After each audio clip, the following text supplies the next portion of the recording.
तो देखिए ये जो वीडियो है इसमें ये जो महिला है देखिए ये आप लोगों से कुछ कहना चाहती हैं। सो प्लीज़ ध्यान से सुनिए। को भी कुछ कहना है। हाँ, क्या कहती हैं? हम यही कह रहे थे कि 10 मई को मेरी लड़की की शादी थी। 10 मई को मेरी लड़की की शादी थी। हमारे पास पैसा नहीं था, तो हम भाभी से बोले कि भाभी हम काम करते हैं, थोड़ा थोड़ा पैसा सबसे ले लें। तो पूनम भाभी ने कहा कि नहीं बेबी, तुम कर्जदार बन जाओगी, इसलिए तुम जिस भगवान की पूजा करती हो, माता रानी की, उन्हीं से मांगो।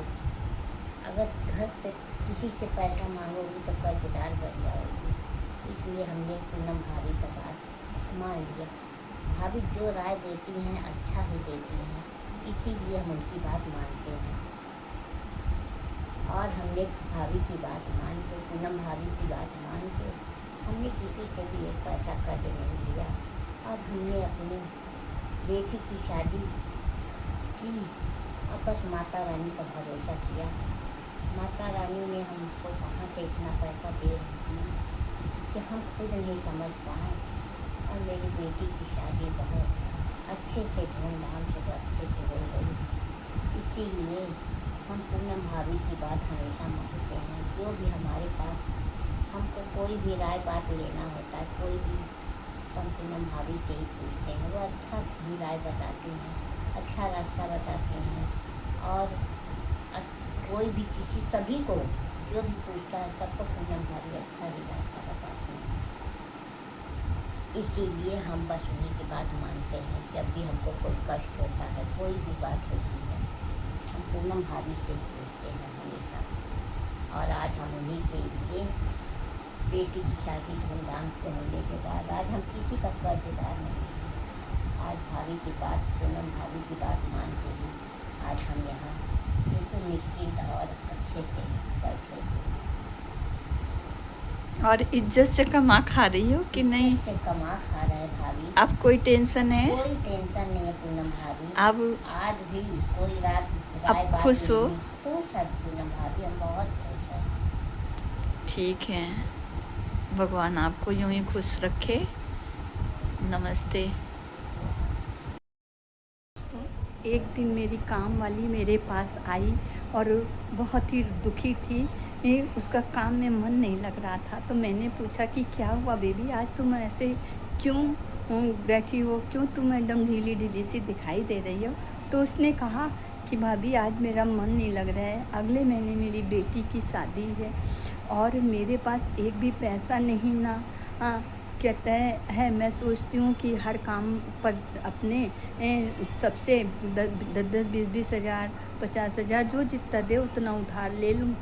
तो मैंने कहा कि बेबी ये तुम उधार लेना तो बहुत आसान है, लेकिन उसे चुकाना इंसान सारी ज़िंदगी रगड़ जाता है, लेकिन कभी कर्ज नहीं चुका पाता है। और कर्ज चुकाने के बाद उसका एहसान ज़िंदगी भर भोगना पड़ता है। अब कैसे हाथ में आप पड़ गई, कैसे इंसान ने आपको दिया, पता चला वो बहुत सीधा है तो वो भूल जाएगा, लेकिन जो कुछ लोग ऐसे उगटे होते हैं कि वो बात पीछे अपनी एहसान का आपको रौब दिखाते हैं और बात पीछे आपको जलील करते हैं, अपनी कहते हैं दायरे में रखते हैं। तो मैंने उससे कहा कि आप किसी से उधार मत लो और आप पूजा पाठ करते हो, आप जिस भी देवी देवता की पूजा करते हो, मैं ये नहीं कहती कि पर्टिकुलर किसी एक की मेरे बताए हुए भगवान को आप मानो, बस मैं ये कहती हूँ कि आप जिस भगवान को आप चाहते हो आप उनकी पूजा करो, सच्चे मन से करो। जब भी आपका मन दुखी हो तो उनसे जा कर के अपनी प्रार्थना करनी चाहिए, उनके सामने रोना चाहिए, उनके सामने गिड़गिड़ाओ, उनके सामने अपनी व्यथा सुनाओ। दुनिया को सुनाने से कोई फ़ायदा नहीं, ना दुनिया हंसेगी और आपका फ़ायदा उठाएगी। लेकिन वो भगवान जो जिसके सामने सब हाथ फैलाते हैं, उसके आगे तुम भी हाथ फैलाओ, वो किसी से नहीं कहेगा, आपका पूरा करेगा और आप पे कोई भी एहसान नहीं लादेगा। तो उसने कहा कि क्या करें भाभी? तो हमने कहा कि तुम जिस भी भगवान को पूजती हो उसके उन माता रानी, तो कहने लगी हम माता रानी को मानते हैं। तो हमने कहा तो उन्हीं माता रानी के पास जाओ, अपने मंदिर में, अपने घर के मंदिर में जहाँ तुमने माता को बिठाया है वहाँ उनके सामने हाथ जोड़कर कहो, हे माता, मेरी बेटी की शादी है, अब ये आपकी बेटी है माता, आप सबका पूरा करती हो, मेरा भी पूरा करो, मेरे कोई नहीं ना, आप तो जानती हो मैं घर घर काम करके अपना पूरा भरण पोषण कर रही हूँ, अपने बच्चे को पाल रही हूँ। तो माँ अब आप ही समझो, मेरी नैया अब आपको ही पार लगानी है। बस ऐसे सच्चे मन से कह करके आप एक गांठ अपनी आंचल में लगा लीजिए कि जब मेरी ये मान्यता पूरी हो जाएगी तो मैं प्रसाद चढ़ा दूँगी। अब उस गांठ में आपको क्या रखना है, अपनी आप साड़ी पहनती हैं, दुपट्टा पहनती हैं, उसके आंचल में आपको कहता है तुरंत आपको जब भी किसी समस्या का समाधान पाना है तो बस तुरंत उस गांठ में एक सिक्का रखिए, 5 रुपए का, 10 रुपए का, जो भी आपकी श्रद्धा हो, 21 रुपये जो भी आप रखिए, 21, 51 जो भी रखिए। और उसमें कहता है आप अगर घर में हैं तो आप थोड़ा सा हल्दी चावल रख करके और गांठ लगा करके आप रख दीजिए कि माँ मेरी ये मन्नत पूरी हो जाएगी, मेरी ये समस्या दूर हो जाएगी तो मैं आपको प्रसाद चढ़ाऊँगी। फिर आपकी जब समस्या पूरी हो जाए, आपकी मान्यता मन्नत पूरी हो जाए तो बस आप उस रुपए में और रुपए मिलाना चाहें तो और रुपए, नहीं तो उस रुपए से प्रसाद ला के तुरंत माँ को भोग लगा दीजिए, माँ पे को प्रसाद चढ़ा दीजिए। बस इतना सा काम करना है, इसमें आपका कुछ नहीं जाएगा। लेकिन पूरी श्रद्धा और विश्वास के साथ जब आप ऐसा करेंगे तो 100.1% आपकी मनोकामना पूर्ण होती है। मैंने ऐसा जब कहा और मेरे विश्वास को देखकर उसका विश्वास भी बढ़ा तो उसने कहा कि ठीक है, वो भी गई। हमने कहा कोई ऐसा नहीं ना कि तुम जाओ और बहुत नहाओ धो पूजा पाठ करो, कुछ नहीं, आप बस जहाँ हो वहीं पे आप मान लो, वहाँ पे ही आप अपनी गांठ लगा लो उनके नाम की, बस इतना ही है। और जब मान्यता पूरी हो जाए तो उस पैसे में और पैसे मिलाना चाहिए, ये तो और रुपए मिला लीजिए, और नहीं तो उसी से आप प्रसाद चढ़ा करके अपनी मन्नत को पूर्ण कीजिए। तो उसने भी वैसा ही किया, उसने अपनी माँ से कहा और माँ से कहने के बाद उसने कहता है, पर जिसके ऊपर इतनी बड़ी प्रॉब्लम आ जाए और ऐसे किसी का विश्वास कैसे जाग जाए, आप समझ रहे हैं कि ऐसे किसी के कहने से विश्वास नहीं जागता है। अगर 50% जागता है तो 50% उसका दुविधा में मन रहता है कि कहीं ना पूरा हुआ तो क्या होगा उस समय। पर हमने कहा कि तुम सारी चिंता छोड़ दो, लेकिन माँ का दिल और एक मजबूर का दिल का क्या हाल होता है ये तो वही समझ सकता है अच्छी तरह से। तो कोई बात नहीं, धीरे से जब उसकी लड़की की शादी का वक्त जो नज़दीक आ रहा था त्यों तो उसको कहीं ना कहीं से रुपयों का व्यवस्था हो जा रही थी। जो लोग उसको उसके अपने नहीं दे रहे थे, अपने काम नहीं आ रहे थे, जिन्होंने ने हाथ खड़े कर रखे थे, वो सब उसके लिए तैयार हो गए और बिन मांगे बिन एहसान के उसके पास कैसे रुपए इकट्ठे होते गए और उसकी बिटिया का विवाह बड़े अच्छे ढंग से, बड़ी मतलब धूमधाम से हुआ और वो किसी का एक पैसा कर्जदार नहीं है। मैंने कहा था कि माँ से मांगोगी वो तुमको कभी एहसान नहीं दिखाएगी, कभी नहीं जताएगी कि मैंने तुम्हारे साथ कुछ किया। लेकिन ये जो बंदे हैं जिनके यहाँ तुम काम करती हो या जो तुम्हारे अपने रिश्तेदार हैं, अगर इनसे मांगोगी तो ये सारी ज़िंदगी तुम्हें सुनाएंगे और तुमको ताने मारेंगे, तुम्हें चैन से जीने नहीं देंगे। तुम चुका भी दोगी, वैसे तो कोई चुका नहीं पाता है, ये जान लीजिए। जो रोज़ंदारी का है वो रोज़ कमाएगा, रोज़ खाएगा, कैसे कर्जा चुकाएगा। लेकिन जो लोग इसको जानते हैं वही इसके दर्द को समझ सकते हैं।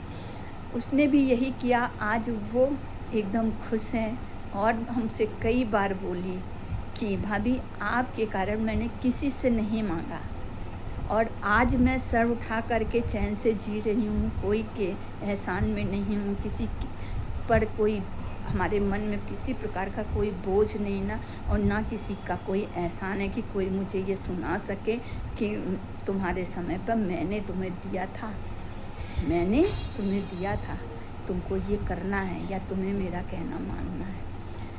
आज वो कई बार मुझे कही, तो हमने कहा तुम हमको वीडियो बना करके दो, जिससे मैं लोगों तक पहुंचाऊं और लोगों को इसका लाभ मिले। क्योंकि बहुत से मेरे ऐसे भाई बंधु हैं, बहुत से ऐसे लोग हैं जो बहुत ही तंगी हालत में गुजर रहे हैं और उनका कोई सहारा नहीं ना। तो उनसे मैं ये कहना चाहती हूँ कि चाहे वो अमीर हों चाहे गरीब हों, जो भी हैं, अगर मजबूर हैं, असहाय हैं, उनको लग रहा है कि मेरे लिए अब कोई करने वाला नहीं ना, तो वो बस उस माता से, उस ईश्वर से प्रार्थना करे जिसको वो पूजता आया है, जिसको वो अपने मन में, दिल में या अपने घर में बैठा कर रखा है और जिसको वो डेली पूजता है। बस उसी से वो अपनी प्रार्थना करे और अपनी अर्जी लगाए। और आप ज़रूरी नहीं है कि उसमें आप 1000 रुपये, 51 रुपये, 21 रुपये या हज़ारों लाखों में रखिए, कुछ नहीं। उसमें सिर्फ आपके पास एक सिक्का है, एक का सिक्का, वो भी आप रख करके गांठ लगा सकते हैं उस समय। बाद में आपकी के और बन पड़े तो आप और उसमें मिला लीजिए, और नहीं है तो उसी 1 रुपये की चीनी ला करके माँ को चढ़ाइए और सबको बांट दीजिए। देखिए अब आप, मैं विश्वास की गारंटी से कहती हूँ कि आपकी मनोकामना पूर्ण होगी। अब उसकी बात सुनिए, फिर कमेंट में बताइएगा कि आपको हमारे विचार और हमारी बातें कैसी लगती हैं। मैं किसी के धन से या उससे बहुत मदद नहीं कर पाती हूँ, क्योंकि थोड़ा ऐसा है कि हम उतना नहीं कर सकते हैं बहुत, पर हाँ, ज़रूरतमंद की मैं मदद करने के लिए हमेशा तैयार रहती हूँ, जिस तरह से भी कर सकूँ। और सबसे बड़ा दान और सबसे बड़ा सहयोग वाणी का होता है कि यदि आपकी बोली से कोई आपके पास बैठना चाहे, आपसे बात करना चाहे, ये बहुत बड़ा दान होता है। आपकी बातों से किसी के चेहरे पे मुस्कान आती है तो भी ये दान वाणी का है। रक्तदान, वाणी का दान, ये सब बहुत बड़ी बात है। इसलिए ये मैं आप लोगों से कहूँगी, हमेशा मीठा बोलिए, पॉजिटिव सोचिए और पॉजिटिव करिए। क्योंकि जब आपका दिल साफ़ होगा, आपकी नीयत साफ़ होगी और आपके मन में अच्छे विचार आएंगे और आप सदा अपने मन से, तन से, धन से, हर तरह से लोगों की दुख से दुखी और सुख से सुखी होंगे और उसके कष्टों को मिटाने के लिए, उसके कष्टों से उन्हें मुक्ति दिलाने के लिए आप जब अपनी ईश्वर से प्रार्थना करेंगे तो आपकी प्रार्थना ईश्वर ज़रूर सुनेगा और वो आपकी को कभी भी झुकने नहीं देगा। आपकी वाणी को वो ऐसी मोहर लगा देगा कि लोग समझेंगे कि आप में इतनी सत्यता है कि आप जो कहती हैं वो पूरा होता है।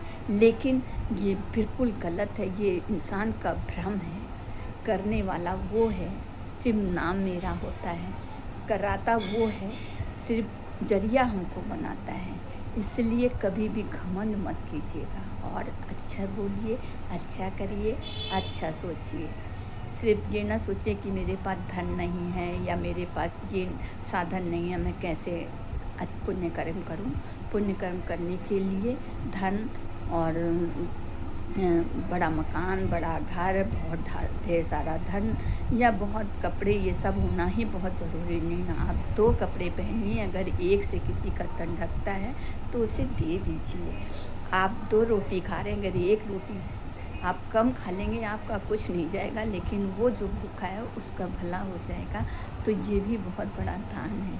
अगर आप खून किसी को दान दे रहे हैं, आप अपनी वाणी से किसी को सुख पहुंचा रहे हैं, ये सबसे बड़ा दान है। प्लीज़ ध्यान करिएगा और अगर मेरी वीडियो अच्छी लगे तो प्लीज़ लाइक और शेयर कीजिएगा ज़्यादा से ज़्यादा।